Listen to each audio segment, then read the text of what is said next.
Flottur sigur á sterku liði Keflavíkur. Þetta var heldur betur frammistaður. Algjörlega, mér fannst við bara fáránlega flottar allan tíman. Keflavík náði rönni eftir að vinna á smá fórskoti en við bara einhvern veginn heldum haus. Hvað var planið ykkar komandi inn í þennan leik? Auðvitað planið að leysa pressuna þeirra sem mér fannst við gera svona vel á köflum en mér fannst við alveg gera alltaf mikið af mistökum en sem betur fyrir bara fólkast í dag. Það er sjóðandi heitt að fyrir utan þryggja línuna í leiknum. Var það eitthvað svona, það hlýtur að hafa verið bara gaman að sjá allast til sýsta fara niður? Algjörlega, sko, við erum alltaf með að mínum að þetta bestu skotmennina í deildinni, ekki einn heldur, 1, 2, 3. Þannig að já, bara geggjað að þær voru hitt í dag. Eru mögulega með besta varnarlið deildarinnar líka. Það sýndi sig hérna í dag, ekki? Jú, algjörlega. 6 stigum og við þannig séð að gera alveg slatta af mistökum líka og það er auðvitað hverfur en ég hefst bara mjög flottar. Við erum 3 í röð hjá Haukum og þetta hefur ekki gerst áður á þessari öld. Þetta hlýtur að vera stórt bæði fyrir ykkur og fyrir félagið.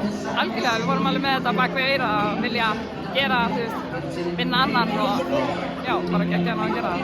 Spilað tvisvar áður við Keflavík í vetur tapað báðum en minnið einhvern veginn á stóra mómentinu í höllinni.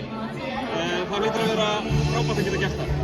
Algjörlega, en við vissum að við hefum átt 2 mjög slaka leiki á okkar hálfu á móti Keflavík í vetur, þannig við vissum við getum gert betur, þannig að það var aldrei spurning. Næstu ekki, ef á, gangi ykkur vel.